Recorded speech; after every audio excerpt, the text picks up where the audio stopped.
Добрый день, мы из Украины. И я рад приветствовать вас на своем канале. Как всегда, приглашаю подписаться тем, кто не подписался, поставить лайк этому видео, если оно вам понравится. И для того, чтобы его могли увидеть как можно больше людей. Ну а мы с вами, как обычно, по традиции, начинаем очередное видео по оперативной обстановке за прошедшие сутки. И сегодня у нас с вами на календаре 5 января, киевское время, 17 часов. Итак, оперативная обстановка. За прошедшие сутки российские оккупанты нанесли 3 ракетных удара, 13 авиационных ударов и 68 огневых ударов из реактивных систем залпового огня. В частности, по гражданской инфраструктуре городов Бахмут, Константиновка, Курахово Донецкой области, Никополь на Днепропетровщине и Херсон. Есть пострадавшие, тяжелораненые и погибшие среди мирного населения. Опасность вражеских авиационных и ракетных ударов остается по всей территории Украины. Противник продолжает сосредотачивать усилия на ведении наступления на Бахмутском направлении. На Авдеевском и Купянском направлениях после наступательных действий успеха не имел. На Новопавловском, Запорожском и Херсонском направлениях продолжает вести активную оборону, обстреливает позиции наших войск и гражданские объекты вдоль линии фронта. За прошедшие сутки подразделения сил обороны отразили атаки оккупантов в районах населенных пунктов Стельмаховка, Площадка Луганской области и Белогоровка, Солидар, Красная Гора, Выемка, Подгородная, Бахмут, Курдюмовка, Майорск, Водяная, Красногоровка, Веселая, Марьинка и Польша на Донбассе. На Волынском, Полесском, Северском и Слобожанском направлениях признаков формирования наступательных группировок противника не обнаружено. На Северском и Слобожанском направлениях из всех видов артиллерии обстрелят минометы. Даже они применяют теперь танки, но танки ведут огонь как артиллерия с закрытых огневых позициях. То есть это не прямые выстрелы из танков, а с закрытых огневых позициях они ведут прицельный огонь из танков. И дальность, такая дальность, я напомню, что танки могут стрелять от 9 до 12 километров, как артиллерия с закрытых огневых позиций.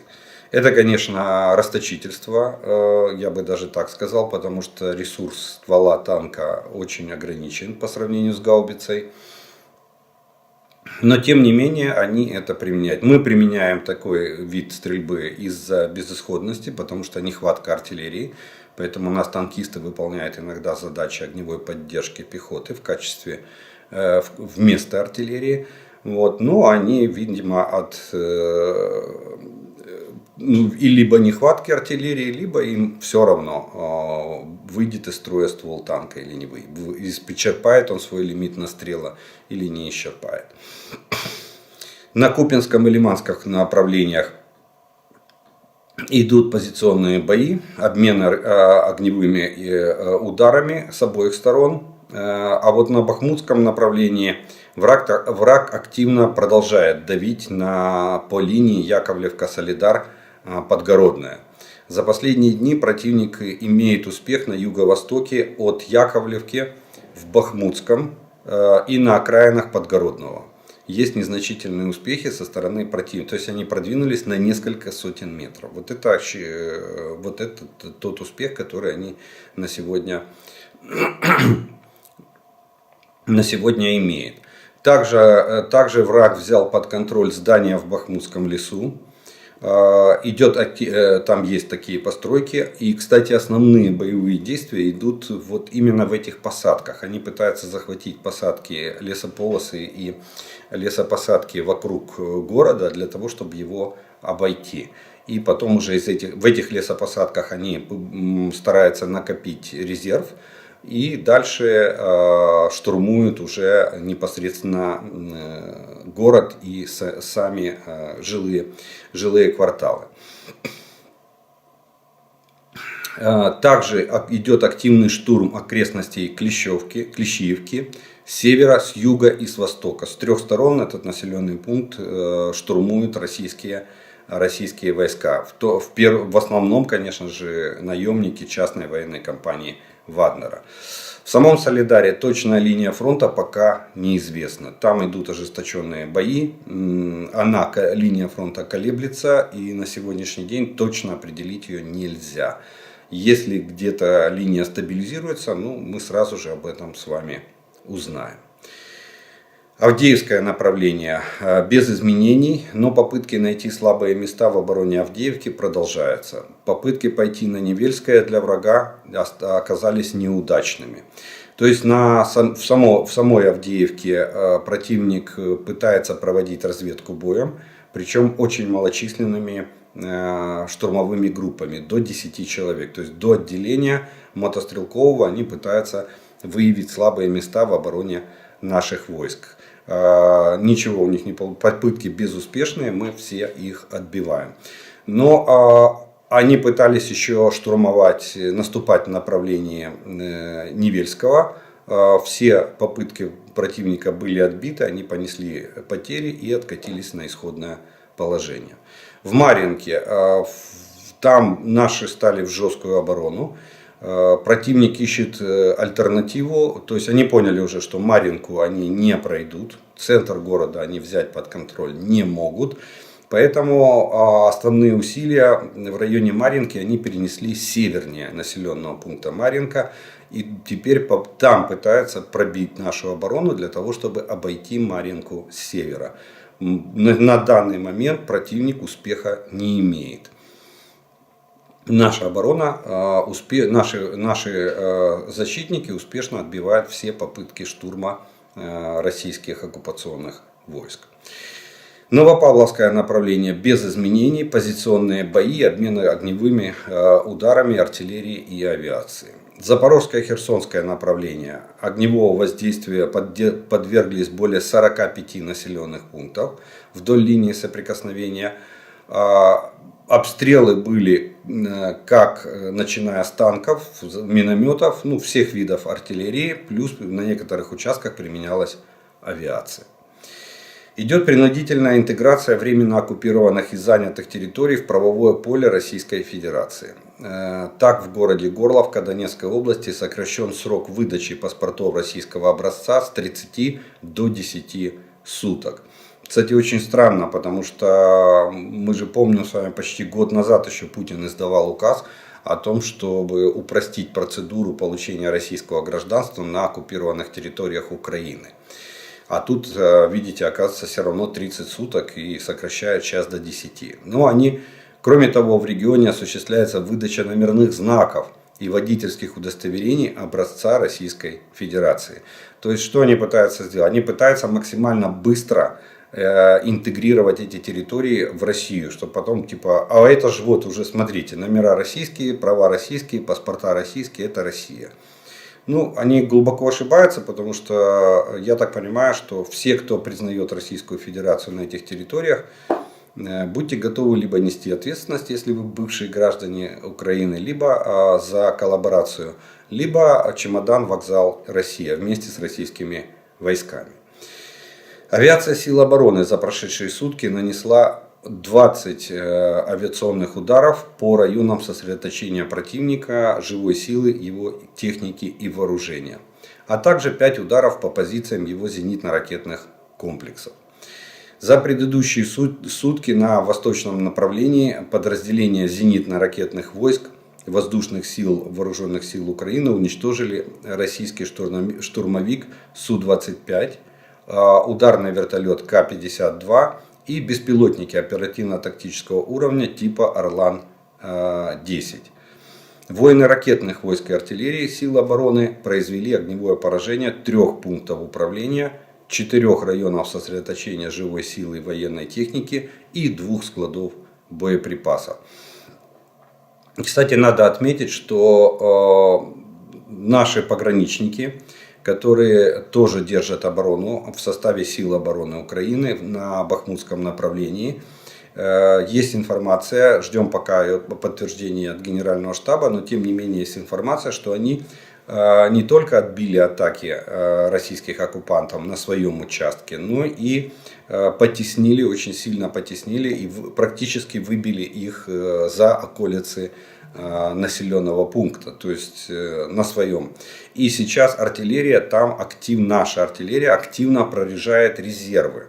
Скорее всего, эти два склада боеприпасов, они примерно в это, потому что там от огня артиллерии у нас зафиксированы детонации боеприпасов российских войск на этих направлениях.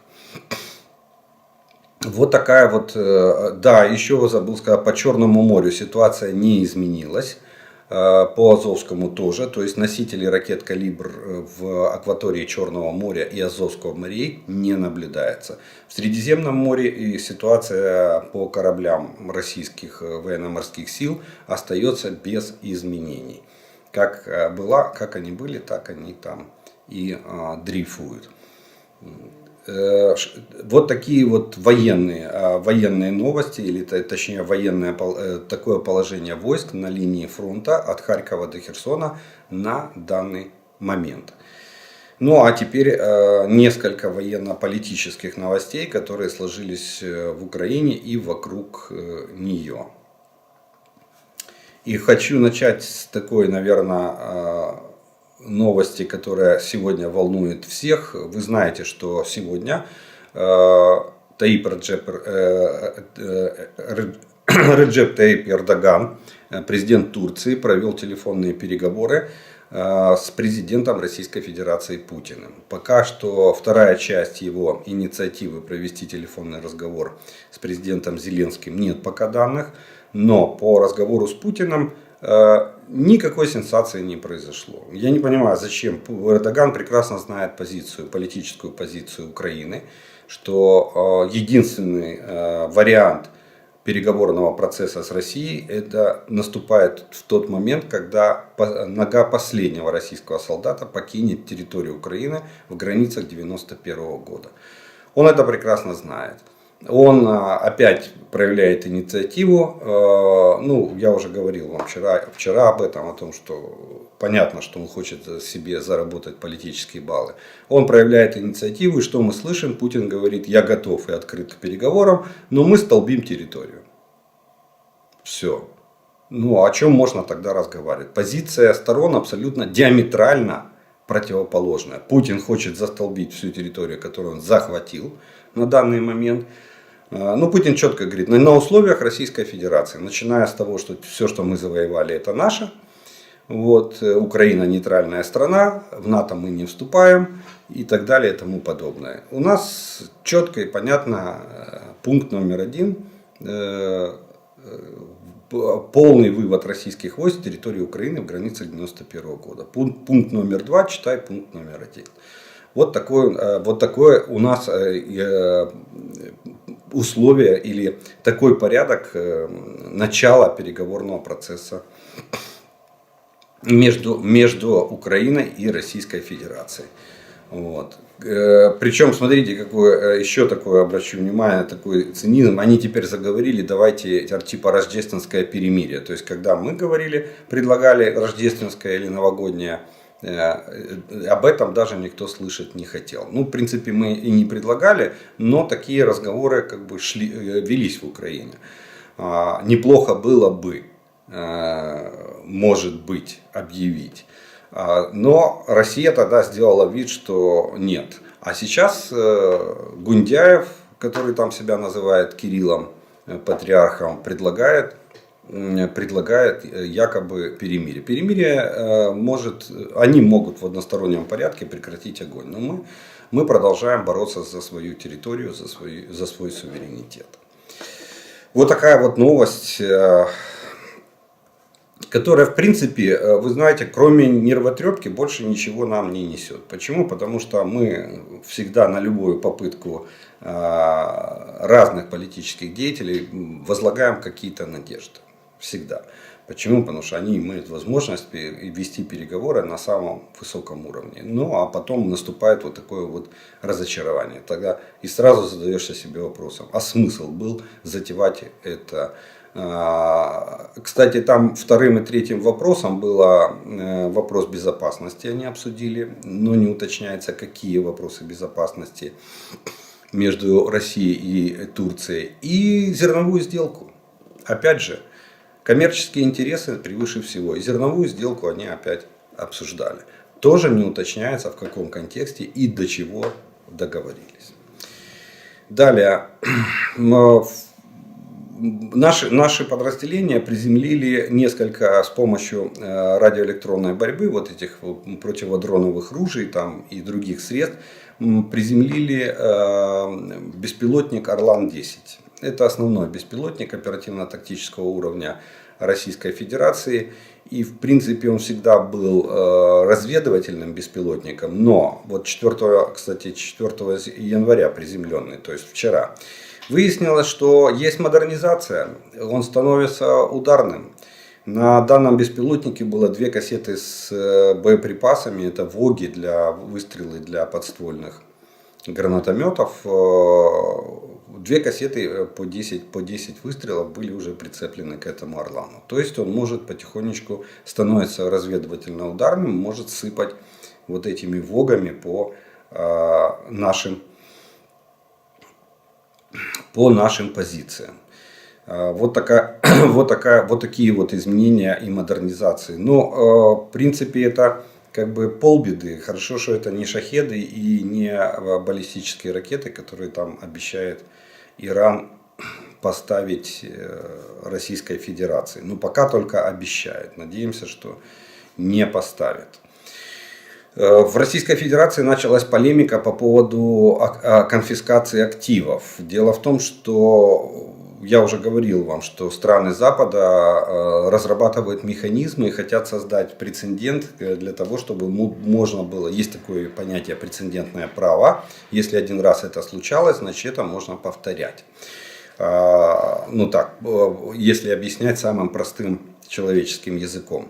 Есть такая штука в юриспруденции. Так вот, хотят создать прецедент, как можно конфисковать замороженные активы. Потому что суммы замороженных активов в России, в различных странах там колеблются от нескольких миллионов долларов или евро до нескольких десятков миллиардов долларов или евро. Плюс есть недвижимость и все остальное. Естественно, в Российской Федерации особенно чиновники возмутились. Глава Государственной Думы Володин сказал, что пригрозил, что Российская Федерация начнет зеркальную конфискацию иностранных активов на территории Российской Федерации. Ну, в принципе, этого и следовало ожидать. Я вам говорю, что те, кто умный и думает, из иностранцев давно своих активов российских поизбавлялись. Во всяком случае, на период введения боевых действий между Украиной и Россией. Поэтому это процесс неизбежный, все равно будут конфисковываться активы. Все равно надо выплачивать, будет заставлять Россию выплачивать репарации. Поэтому у кого еще есть... Конечно, если некоторые компании иностранные, например, немецкая Метро, наоборот, там на Новый год такую агрессивную, я бы даже сказал, проводит маркетинговую кампанию по расширению своей клиентской базы. То есть, я так понимаю, Метро не собирается уходить с российского рынка. Ну, наверное, надеется договориться с Путиным, чтобы их активы, это же немецкая компания, ее активы тоже могут быть под угрозой. Но они оплачивают рекламу и прессингуют. Приходите, карту получаете, ставьте приложение, получите там привилегии в плане покупок в магазине Метро. Такое вот противостояние начинается между Российской Федерацией и странами Запада. Началась опять конкуренция между странами Запада. Вот я говорил, что конкуренция это всегда хорошо, особенно когда она здоровая, честная, открытая, это очень хорошо. Франция наконец-то разродилась с решением о поставке нам легких колесных танков и бронетранспортеров «Бастион». Бронетранспортер «Бастион» он есть в нескольких модификациях, от модификации 4х4 с пулеметом 12,7 крупнокалиберным, и есть модификации 6х6. Но есть еще модификация вот этого бронетранспортера «Бастион» как колесная база в формуле 6х6, то есть это трехосный полноприводный, с башней и с пушкой 105 мм. Его называют легкий колесный танк. Имеет противоосколочную броню, может перевозить от 8 до 10, от 8 до 12 человек десанта или пехоты, в зависимости от модификации, развивает скорость до 110 км в час по шоссе и запас хода до 500 км. Так вот, но я вам скажу, что это не быстро произошло. Дело в том, что заявка на поставки нам этих бронетранспортеров «Бастион», особенно в версии легкого танка, было подано в июне месяце. Представьте, с июня месяца французская государственная машина принимала решение. То есть они прокрутили всю эту бюрократическую процедуру, и сейчас решение на выходе. На выходе они готовы дать разрешение на поставки этих танков. Но это подстегнуло Германию. Опять-таки мы вспоминаем Олафа Шольца, который не отказал нам в поставке леопардов вторых. А теперь немецкое правительство, увидев реакцию Франции, говорит, что давайте обсуждать поставки танков в Украину. Ну, я бы это охарактеризовал, например, наша песня «Гарна нова, починаем її знову». Вот. Будем надеяться, что в этот раз песня закончится хэппи-эндом и действительно немецкое правительство преодолеет сопротивление Олафа Шольца, канцлера Германии, и танки «Леопард-2» все-таки попадут в Украину, в состав вооруженных сил Украины. Соединенные Штаты тоже зашевелились в этом же отношении, хотя сначала, по-моему, Вашингтон-Пост писала о том, что Белый дом не рассматривает по заявлению Белого дома поставка танков Абрамс М2 не рассматривается в Украину. Но после, видимо, это тоже стало толчком. Вот то, что французы наконец-то приняли такое решение. И уже администрация сначала заявила, Вашингтон-Пост писала, да, про это. Администрация заявила, что нет. А теперь уже в Белом доме и говорили, что по техническим причинам. А сегодня уже есть информация, что Джо Байден готов обсуждать поставку танков в Украину. Ну, у американцев мы понимаем, это Абрамс, либо в версии М1, либо в версии М2. Вот. Скорее всего, речь идет о версии М2. Вот. Так что посмотрим, может быть так случится, что в ближайшее время и все три страны, и Франция, и Германия, Франция уже дает, это уже понятно, а вот Германия и Соединенные Штаты, может быть, присоединятся к передаче нам тяжелой бронетехники в виде танков «Леопард» и «Абрамс». Это было бы очень хорошо и очень-очень кстати. Также хочется отметить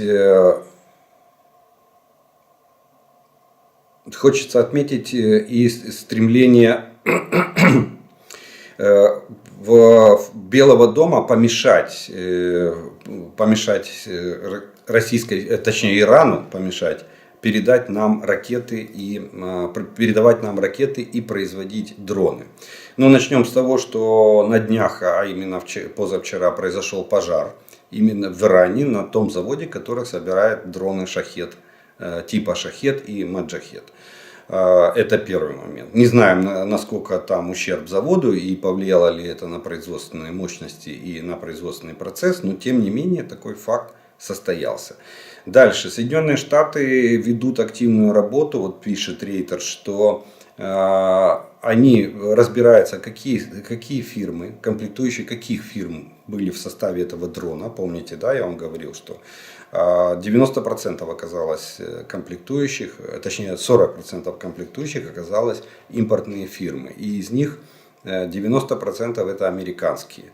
Вот. А Соединенные Штаты разбираются, как это попало к Ирану.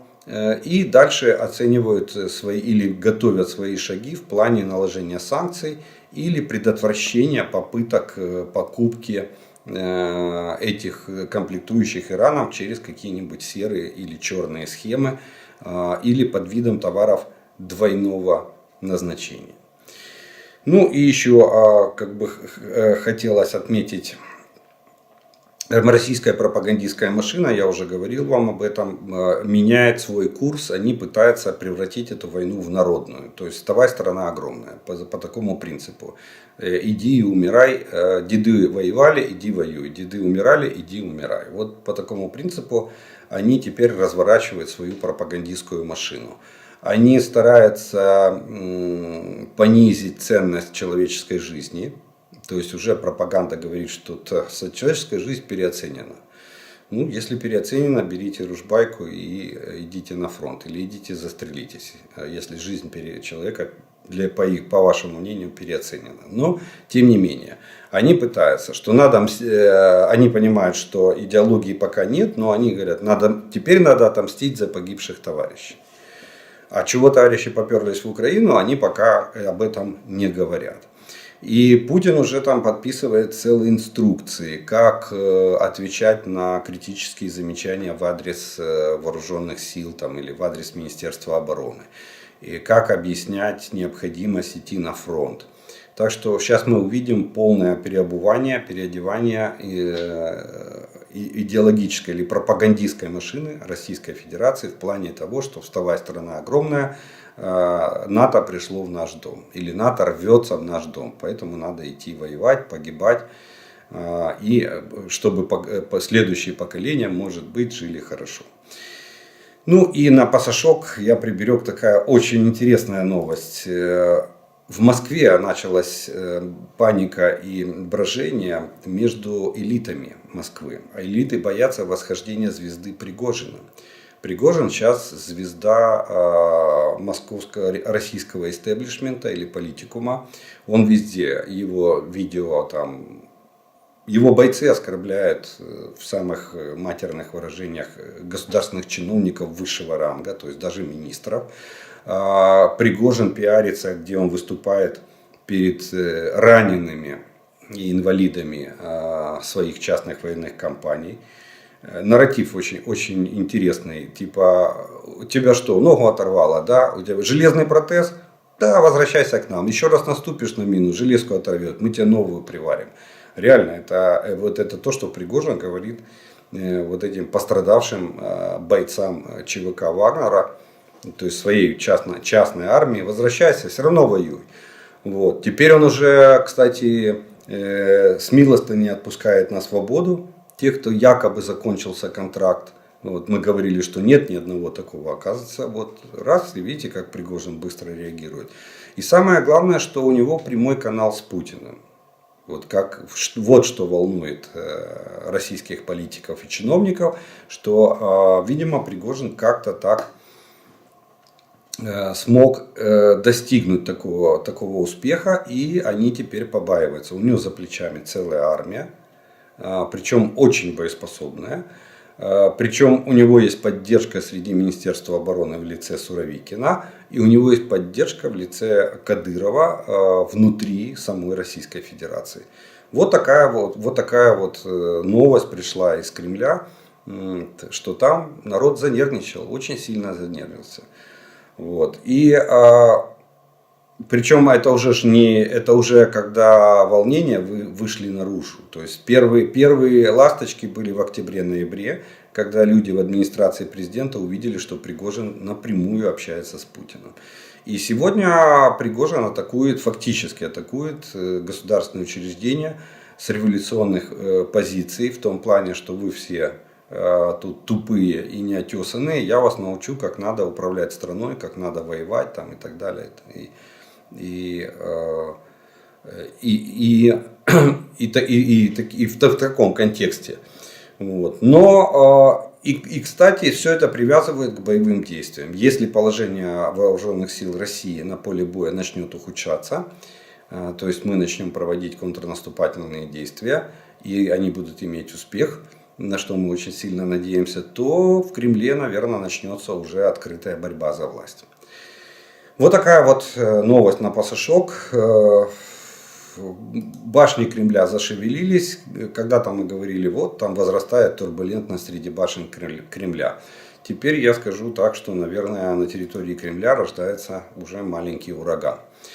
Вот, или торнадо, маленькое торнадо. Во что оно разрастется, кого оно втянет в свою воронку и чем это все закончится, кого разбросает по углам и кустам, ну, будем с вами наблюдать. Но процесс, я так понимаю, уже начался.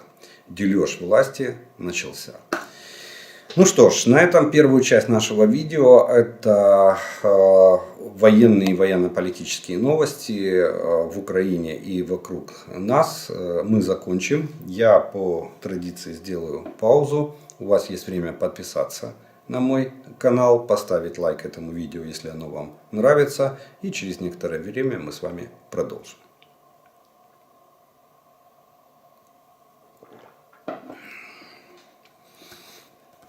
И, конечно же, продолжим мы с вами по традиции. Это ответ на те вопросы, которые вы прислали.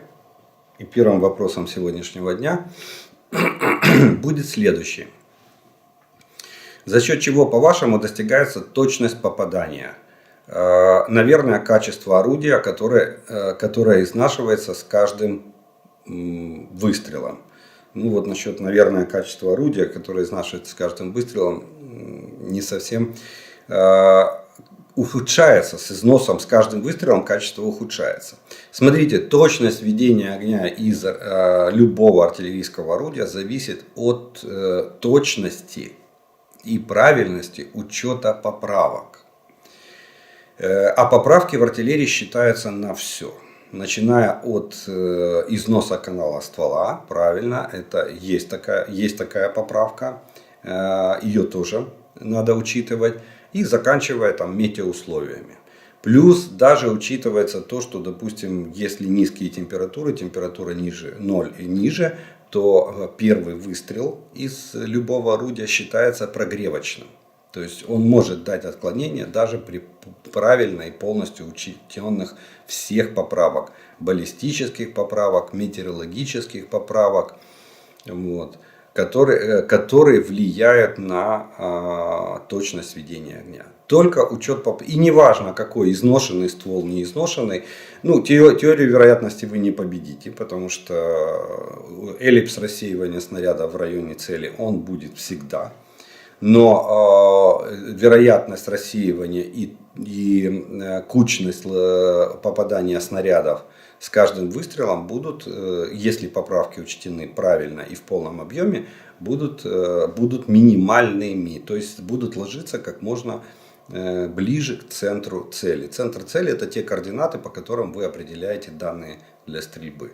Ну, еще раз говорю, давление влияет, температура влияет, скорость ветра влияет.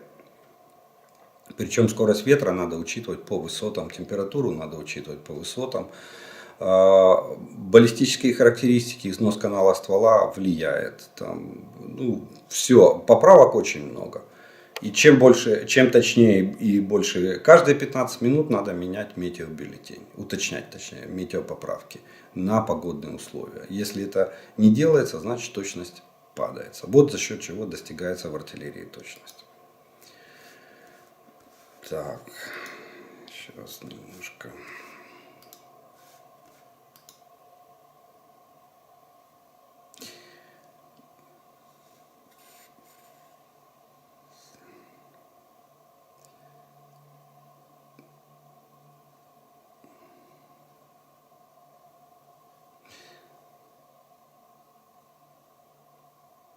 Итак, следующий вопрос. Это почему крылатыми ракетами бьют только днем?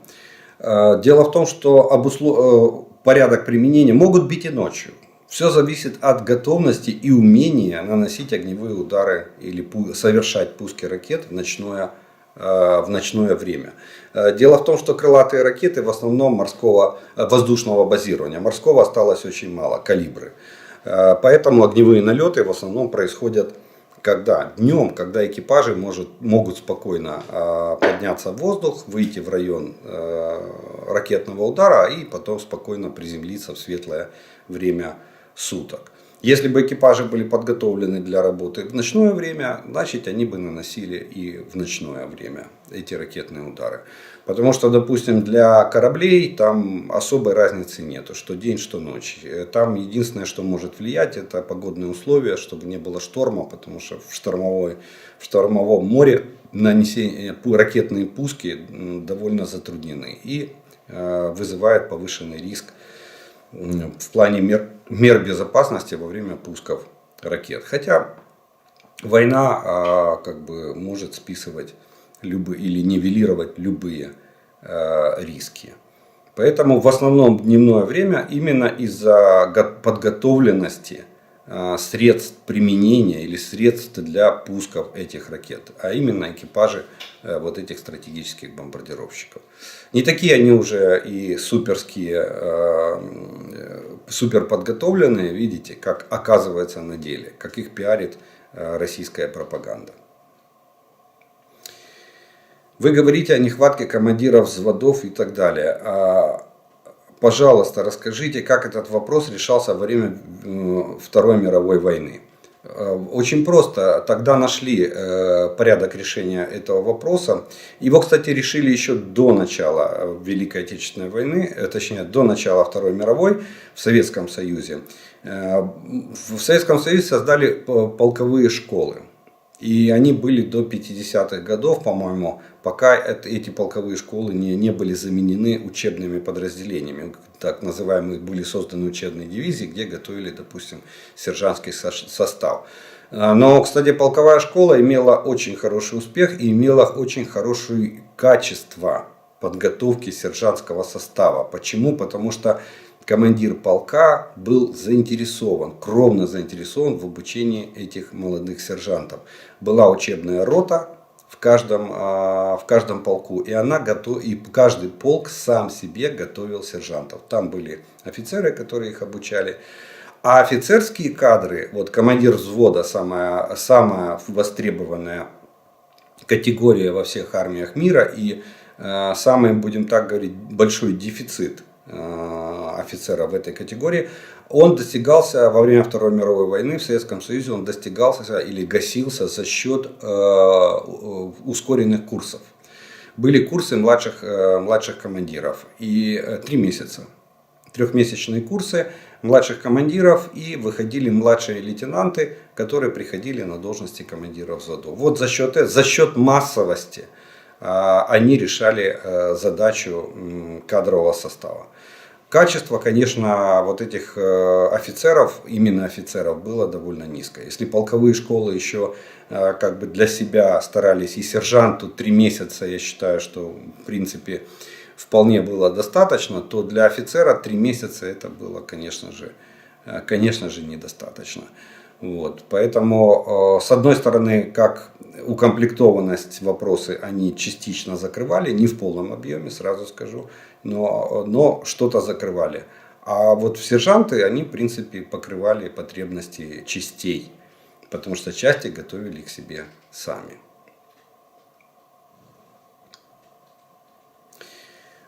Вечір добрий. Розкажіть, будь ласка, за наших снайперів, які кількості вони у нас є і взагалі, як їх використовують. Я вважаю, що це дуже сильна і функціональна ланка наших Збройних сил. Я завжди вважав, що чим більше снайперів снайперських підрозділів, тим ефективніше буде підтримка наших військ. Дякую, слава Україні, Крапивницький. Ну, во-первых, количество снайперов вам никто не скажет, это секретная информация. Это вопрос уже там организационно-штатной структуры, что имеет гриф секретно. Поэтому, но скажу так, что занадто, то недобре. Есть разумная достаточность в количестве снайперов на количество войск. Дело в том, что снайперские подразделения, они существуют в определенных родах войск. В пехоте снайперских подразделений нет, сразу скажу. Там есть стрелок-снайпер. В каждом отделении есть 1 или 2, в зависимости от того, какое это отделение, какого рода войск, но есть стрелок-снайпер. вот, который вооружен винтовкой снайперской, естественно, с оптикой и со всем остальным. Это, как бы, будем так говорить, самая низшая ланка снайперов, и она самая распространенная. А вот специальные снайперские подразделения, они есть, естественно, в специальных войсках. Сколько их численность, вы нигде не найдете таких цифр. Еще раз повторюсь, это имеет гриф секретно.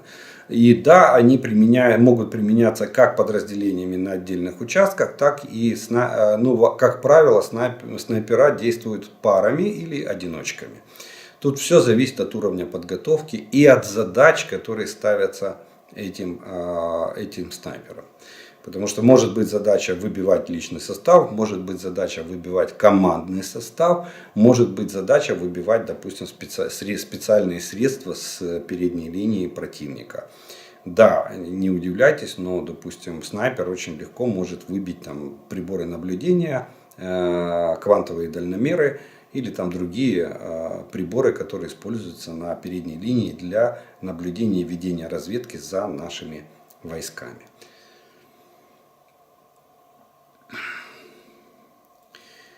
Известны ли места базирования самолетов А-50? Можно ли достать их там нашими средствами? Спасибо. Корзунов, город Черноморск. Да, конечно, мы знаем аэродромы приписки, где базируются самолеты А-50. Мы даже знаем, сколько их на сегодняшний день в составе вооруженных сил Российской Федерации.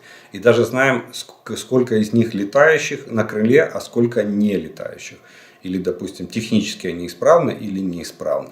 Вопрос не в этом. Вопрос в том, что я так понимаю, что до А-50 у нас еще пока не дошли руки для того, чтобы нанести удары по аэродромам, где они базируются.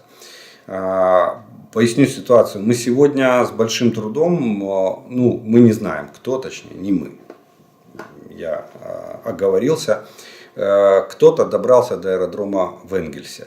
Вот. Почему? Потому что этот аэродром критически для нас важен. Это основная база стратегических бомбардировщиков, которые производят пуски ракет.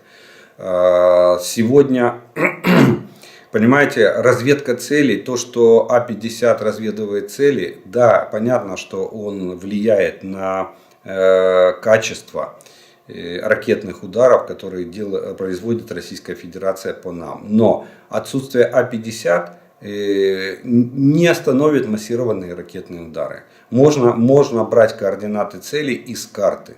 Почему? Потому что, допустим, объекты инфраструктуры, энергетической инфраструктуры, транспортной инфраструктуры, они стационарные, они нанесены на топографические карты, они нанесены на цифровые карты в Гугле, допустим, в том же. Вы можете спокойно открыть и найти Google H, вот планета Земля, да, программа. Вы можете найти все и даже посмотреть визуально фотографии любого этого объекта. Поэтому важнее на сегодняшний день, важнее тем, что у нас имеется, уничтожить средства пусков ракет, средства их доставки к целям. Вот что важнее. А если будет такая возможность, или, допустим, останутся силы и средства после воздействия на стратегические бомбардировщики, если останутся силы и средства, то тогда можно перейти и к самолетам-разведчикам. Так что, как я сказал в самом начале, отвечая на этот вопрос, до разведчиков типа А-50 еще руки не дошли. Пока что нет силы и возможности, скорее всего, из-за нехватки средств воздействия на эти самоліти. Як би ви відзначили найважливіші, можливо, неочевидні, не спеціалісту зміни в тактиці та стратегії, впроваджені в Збройних силах України з початку війни? І які зміни ви передбачаєте відбудуться в цьому плане у близкому та далекому майбутньому? Главное достижение – это то, что мы сегодня осваиваем любые современные методики ведения боевых действий. Вот, кстати, две ярких методики было продемонстрировано в Харьковской операции и в Херсонской контрнаступательных операциях. Одна была рассчитана на маневр и скорость, и внезапность. А вторая была основана, точнее не рассчитана, основана была на изматывании противника и выдавливании его в ультимативной форме. Или умрешь, или уйдешь. Вот вам, пожалуйста, такого в годы Второй мировой войны не было никогда. Кстати, Россия так и не освоила таких методик. Они продолжают воевать сами и пытаться нам навязать тоже позиционную войну. Там, где они могут это сделать, они нам навязывают. Ну, тоже Донецкое направление. Мы вынуждены вести сплошную оборону, позиционную оборону, как во Вторую мировую войну. Когда у нас появляется возможность, мы начинаем действовать более современными методами ведения войны. Вот в этом как бы наше преимущество. И вот это ноу-хау вооруженных сил Украины. Плюс мы применяем методики такие, как, допустим, в западных странах, когда порядок выполнения задачи, поставленной задачи определяет командиры среднего звена, то есть ротные и командиры рот, батальонов. А старший начальник, его задача не только отдать приказ, но и обеспечить его выполнение на самом деле. Когда говорят, что мы можем выполнить эту задачу, при вот таком поддержке, обеспечении и так далее и тому подобное. И старший командир либо это обеспечивает, либо меняет условия задачи, огневой задачи или боевой задачи. Вот в этом как бы новые методики. И у командира младшего звена есть право выбора, не так, как в советской армии, что есть приказ ни шагу назад, там стоять насмерть или там еще какие-то приказы, которые не дают возможности для принятия решений командиру на местах. То есть они исключают какое-либо решение или изменение решения старшего начальника. У нас такого нет. У нас это может командир имеет возможность маневра в решениях, но в общем он обязан выполнять поставленную задачу.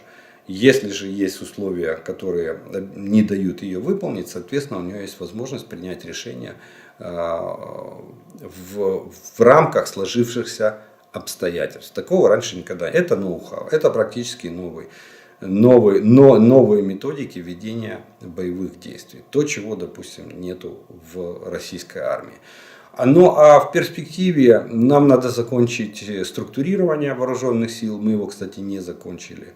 Там аж до конца 2022 года мы должны были закончить организационно-штатную реформу в вооруженных силах Украины. Мы ее не закончили. Поэтому это перспектива ближайшая. А в будущем у нас надо делать полное техническое переоснащение армии. Полное. От пистолета до самолета.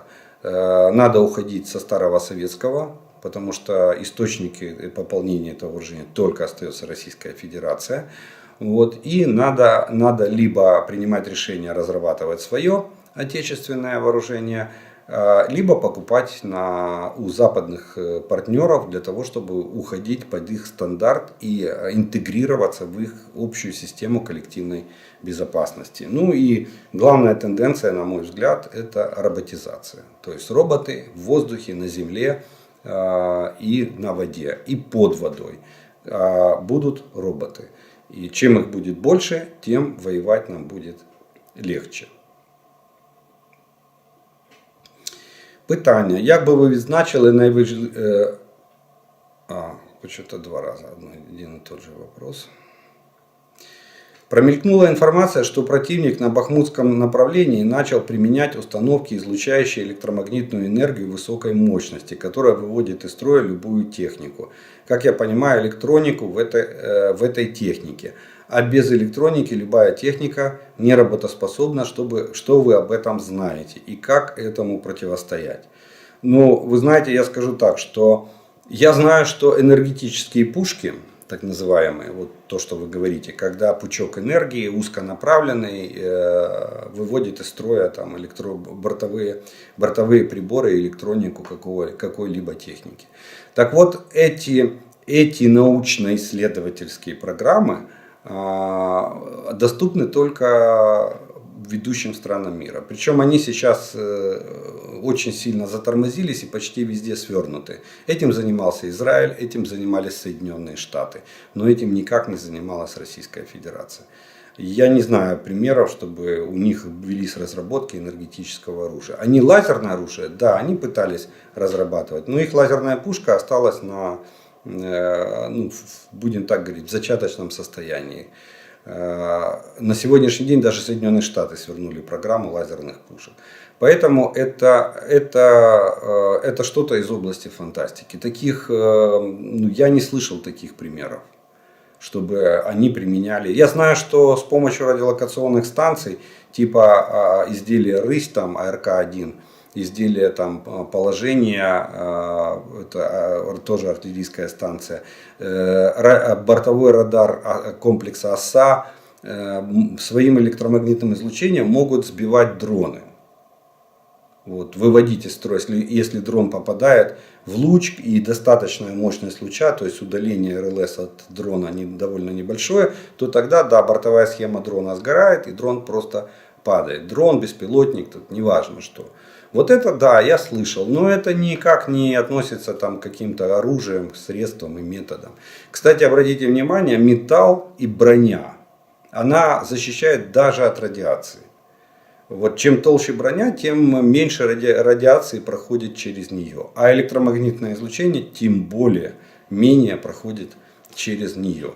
Поэтому для бронетехники это вообще, ну, вопрос как бы нерешаемый, чтобы электромагнитное излучение или сверхвысокочастотное излучение от РЛС могло или от какой-то специальной станции могло пройти бронетехнику и вывести из строя электронику, которая находится внутри брони.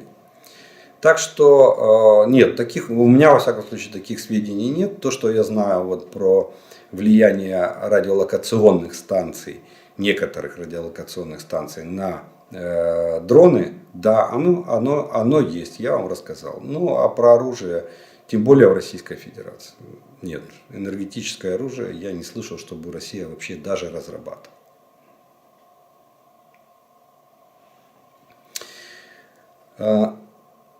У меня к вам такой вопрос. Франция анонсировала нам передачу легких колесных танков AMX-10 PC.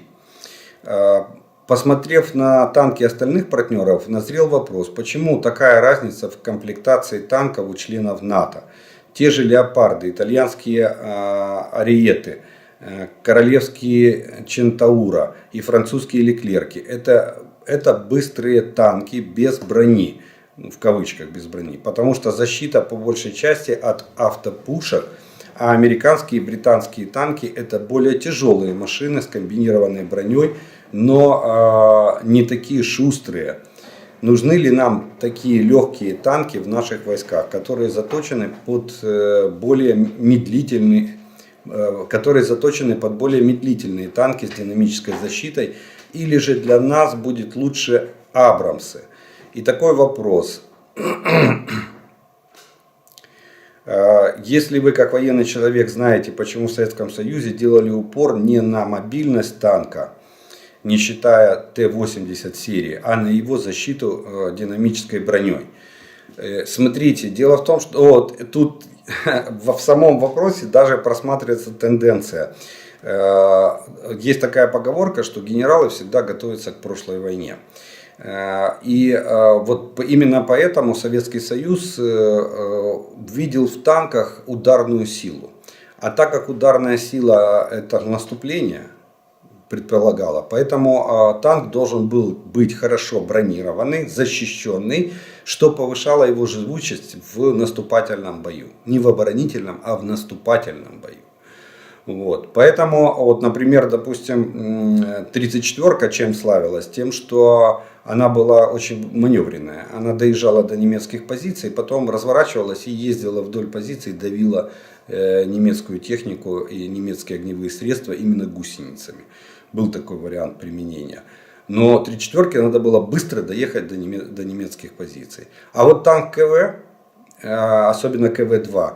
Он выезжал в нейтральную полосу, он выезжал вперед боевых порядков советских войск и просто методично начинал из своей пушки выбивать огневые средства в боевых порядках противника. А при этом ни одно средство немецкое не брало броню КВ. По нему лупили снаряды, они все рикошетили в основном. И вот так вот. Это, кстати, описано. Этот эпизод, эта тактика применения описана в произведении Пикуля «Площадь павших борцов». Посмотрите, кто интересуется. Так вот, вот почему, допустим, Советский Союз разрабатывал танки, средние танки, то есть до 50 тонн весом, но с активной и главной своей задачей ставили направление это повышение живучести танка. Для этого надо было усиливать броню или как-то ее изменять. Применялась и композитная броня, и применялась многослойная броня. Потом придумали активно-реактивную броню и стали повышать живучесть танка. Европейские страны, Соединенные Штаты, в принципе, и по тому же самому принципу идут. По опыту той же Второй мировой войны. Бронированные танки, которые должны в наступательном бою иметь хорошую живучесть. Израиль идет по тому же. Вы посмотрите, израильский танк 70 тонн.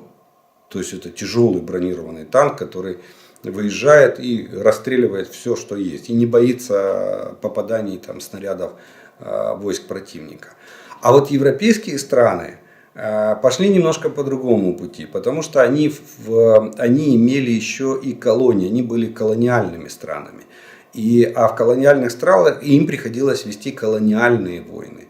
А там очень большие просторы, и, как правило, местность открытая и хорошо просматриваемая.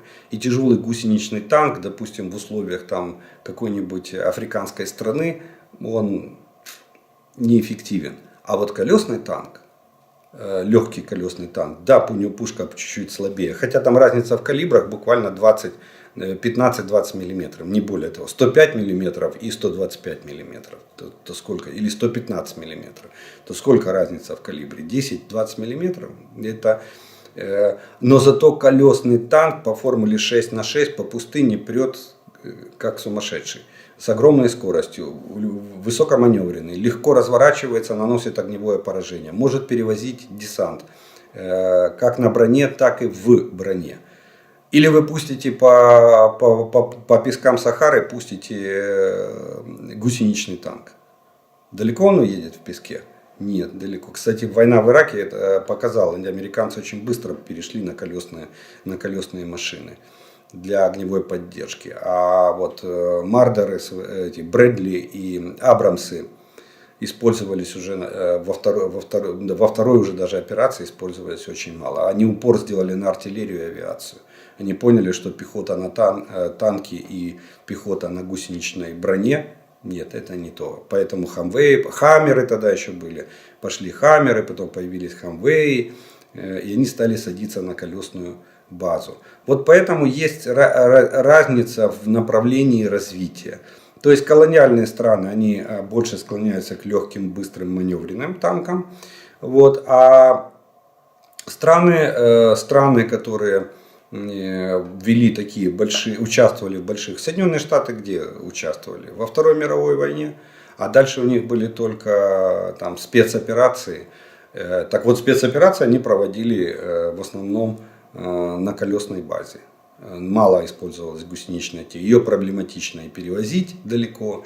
Вот, ее проблематично использовать. Вот в этом состоит и разница. Советский Союз был такой же. Россия никуда не ушла. Россия даже не стала писать новый концепт в развитии танковых войск. Они остались на старом советском концепте и начали клепать. Вы посмотрите, что такое Т-90? Т-90 это глубокая модернизация Т-72. О чем мы тогда говорим? Вот. Т-80 БВМ это модернизация 80-ки советской. Вот. И все танки остались в тех же самых параметрах. То есть средний танк до 50 тонн с запасом хода в 500 километров. И что они делают? Они его постоянно обвешивают ставят на него радиолокационные станции отведения управляемых снарядов, там, ставят динамическую защиту на него. Вот. Но нет, ну никто не идет на уменьшение веса, потому что броня нужна, живучесть нужна и так далее и тому подобное. Это просто разница в концептах, в подходах к развитию танковых войск в той или иной стране. Доброе время суток. Наши воины уже давно говорят о том, что рашисты, наверное, воюют под чем-то. Впервые об этом услышал еще от защитников Северодонецка. Рассказывали прям совсем безумные вещи. У меня к вам вопрос. Неужели наши эксперты, которые собирают трупы рашистов, не могут брать материал для доказательств этого факта? Мне кажется, такие доказательства заинтересовали бы многих. Спасибо за ответ. Ну, я думаю, что доказательства уже давно есть. И я думаю, что точно знают, под какое вещество или какой препарат они принимают или им дают перед участием в боевых действиях. Но просто оно не придается огласке в рамках, допустим, оперативно-следственных действий для Международного уголовного трибунала. Вот и все. Это первый момент. И второй момент, а смысл? Ну хорошо, скажем мы, огласим мы, что они под наркотиками. Россия скажет, да нет. Понимаете, это же не Олимпиада, что спортсмена за наличие допинговых препаратов в крови его дисквалифицируют и отстраняют от соревнований. Здесь же никто не будет дисквалифицировать наемников ЧВК «Вагнер». Ну и что, огласим мы, что они под наркотиками. Это как-то повлияет на ход боевых действий? Нет, никак. Вы перекроете каналы, мы сможем перекрыть каналы поставок наркотических или средств или стимуляторов, которые они везут на передовую. Нет. Поэтому, а то, что наверняка уже все анализы сделаны, отбор там проб крови был взят и чем их нашпиговали, конечно же, уже те, кто надо, уже все знают об этом.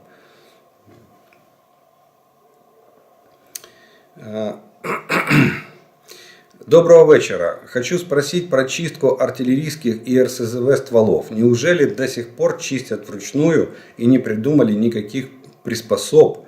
И еще новые нарезные стволы проходят обкатку, как ручное оружие. Да, никто ничего не придумали, поверьте. До сих пор щетка банника круглая по калибру, штанги сворачиваем и полный вперед. Драят до блеска. И единственная разница в том, что стволы реактивных систем, они просто чистятся с применением керосина, ну, положено керосин, тракторный использовать, ну, обычно делают дизельное топливо берут, промывают, прочищают стволы и потом наносится специальная смазка для артиллерийских стволов с помощью щетки банника, так называемой. А вот в нарезных стволах или в гладкоствольных стволах, то есть в танках и в артиллерии, там еще применяется такой вид чистки, очень эффективный. Называется методом пробивки. Когда ствол сначала промывается с помощью керосина или дизельного топлива с щеткой банника, потом вставляется чурка деревянная, поленце по калибру выбранное, аккуратненько обтесанное, и оно оборачивается, края закругляются передние, и оно оборачивается достаточным количеством ветоши, и дальше с помощью длинного бревнышка тоненького его пробивают через ствол. В этом случае ствол идеальный, как зеркало. Потом тонкий слой смазки и фактически вы ствол почистили. Ну, я думаю, вряд ли кто-то сегодня пробивает, потому что это время и физическая нагрузка для расчета. Ну, я в свое время пробивал эти стволы на артиллерийских орудиях. Сейчас, скорее всего, ограничиваются чисткой, моечной чисткой, с щетками банника, со штангами и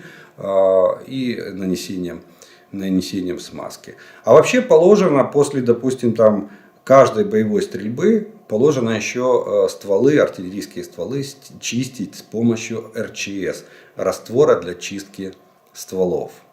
Это специальный химический раствор, который убирает медь, от ведущих поясков, который остается и дает окисел на внутренней поверхности ствола.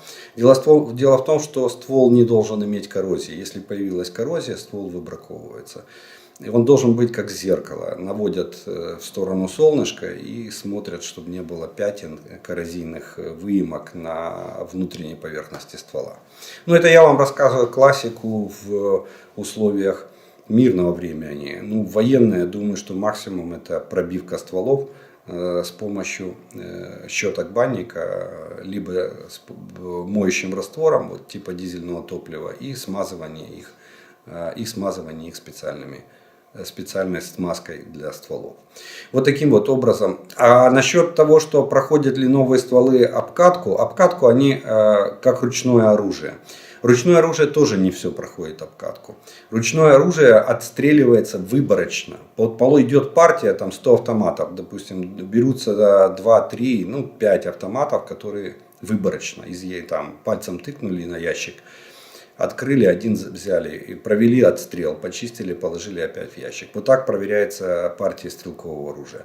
Стволы артиллерийские проходят только технические испытания, стендовые испытания это называется. Почему? Потому что завод, который производит артиллерийские стволы, а артиллерийский ствол это все там от калибра 30 мм и больше, это все стволы.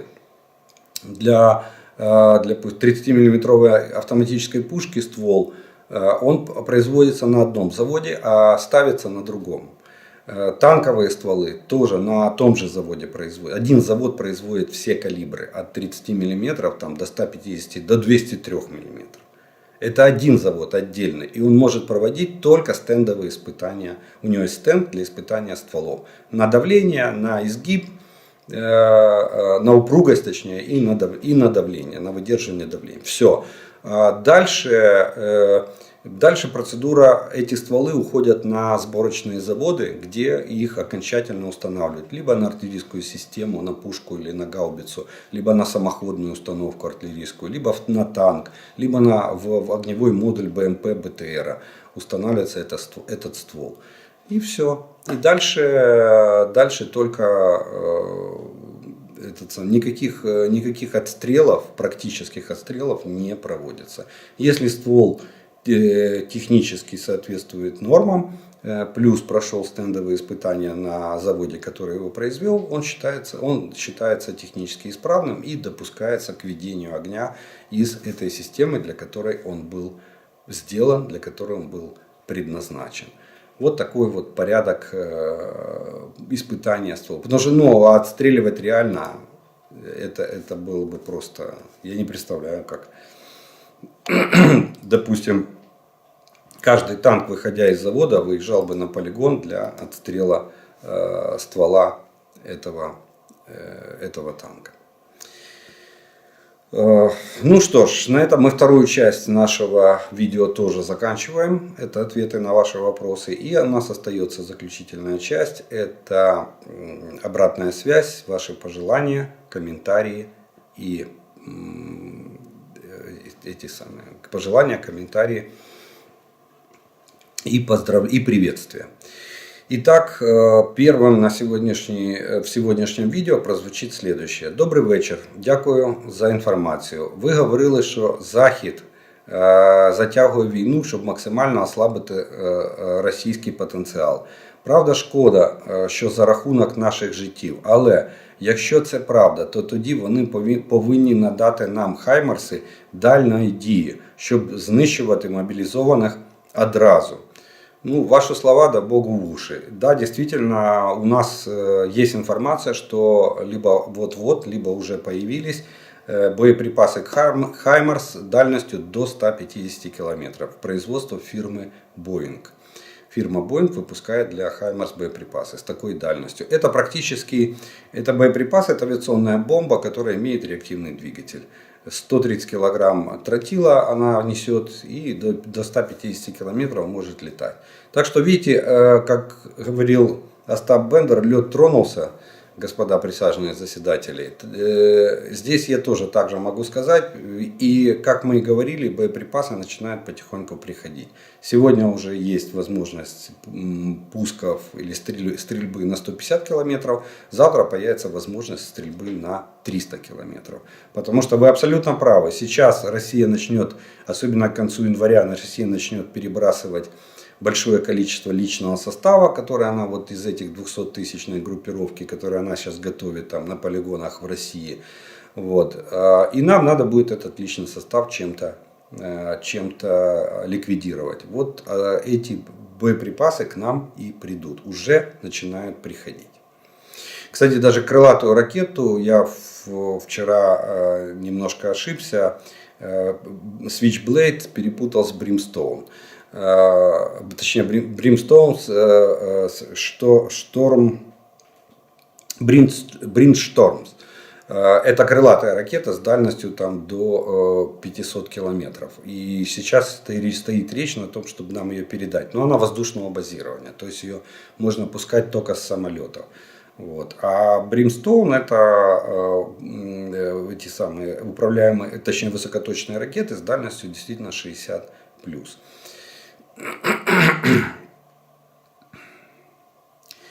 Добрый день.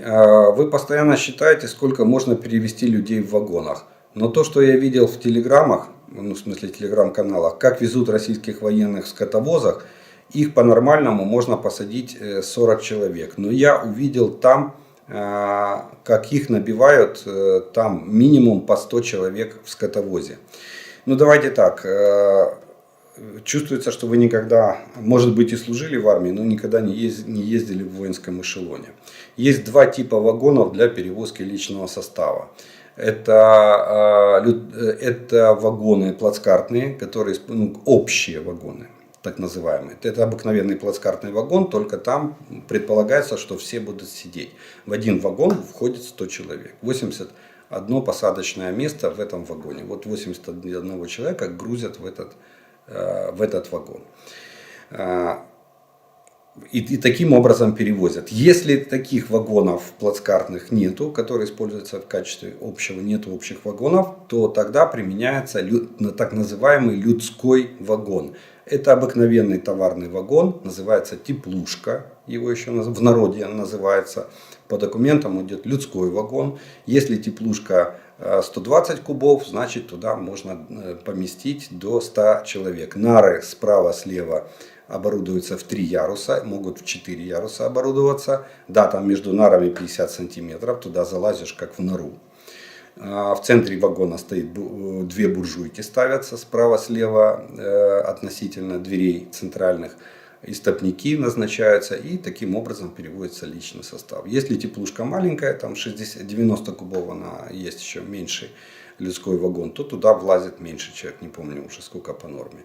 Я ездил и в таком вагоне. Какие вагоны железная дорога нам давала под заказ для перевозки личного состава? Людской, это вот теплушка, либо пассажирский вагон общий, вот, который использовался для бойцов. Поэтому, да, они могут увеличивать норму и запихивать туда больше людей, чем он вмещает. Но это уже как бы отношение командования к личному составу. Но чтобы вы понимали, это называется людской вагон.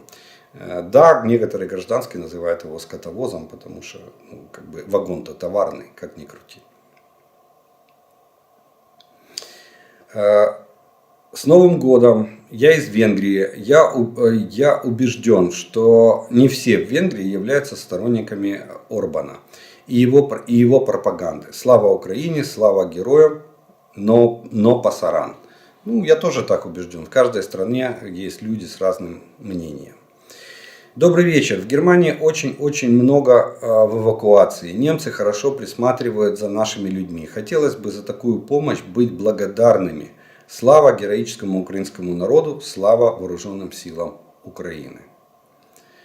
Доброго вечора, ми з Києва. Шановний Олег, через ваш канал привітайте людей з різних країн, що передають нам гуманітарну допомогу. Ми навіть в тилу занурені в справи воєнні і, мабуть, виглядаємо егоїстами. Розмовляли з друзями з Лондону. Вони дуже хвилюються, чи достатньо в нас світла, їжі, необхідних речей. В Києві та області є все, що треба. Генератори в кожній школі, лікарні, біля кожного кіоску, супермаркети працюють, термінали, банкомати. На електротранспорті економлять електрику, але маршрутки, автобуси курсують. Світло, тепло є. Виручають, коли немає електрики, акумуляторні лампи та радіо на батарейках. Енергетики працюють вправно, так як і ППО. За кожну зруйновану будівлю, поранену чи вбиту рашистською ракетою людину, Раша заплатить сповна. Ось таке привітання. Ну, вот написали стихотворение. Постараюсь его воспроизвести, насколько смогу. Но считаю, что оно достойно того, чтобы его озвучить. Свобода. Сколько в этом звуке для сердца твоего слилось. Как жаль, что сквозь такие муки тебе свой путь пройти пришлось. О Боже, как же ты устала вести с безумием вечный бой. Невольным символом ты стала борьбы за право быть собой. Борьбы за право быть свободной, за право жить и созидать, за счастье своего народа, и нет уже пути назад. Пусть мир в твой дом вернется скоро, наступит светлая пора, и пусть цветут твои просторы от Харькова и до Днепра. И от Донецка и до Львова пускай шумят твои поля, свободной и единой снова будь украинская земля. Сильна и духом будь, и верой, пусть будет жизнь к тебе щедра. Для всего мира стань примером людского счастья и добра. Вот такое стихотворение написали в честь нашей страны, нашей рідної неньки Украины. Я беженка из Украины. Сейчас нахожусь в Польше. Мой муж и сын в вооруженных силах Украины. Муж вообще на первой линии обороны. Верю в вооруженные силы Украины и в нашу победу. Ну, низкий вам поклон за то, что ваша семья среди защитников нашей страны. Привет из Сухуми. Да здравствует Украина. Привет из Болгарии. Будьте живыми и здоровыми.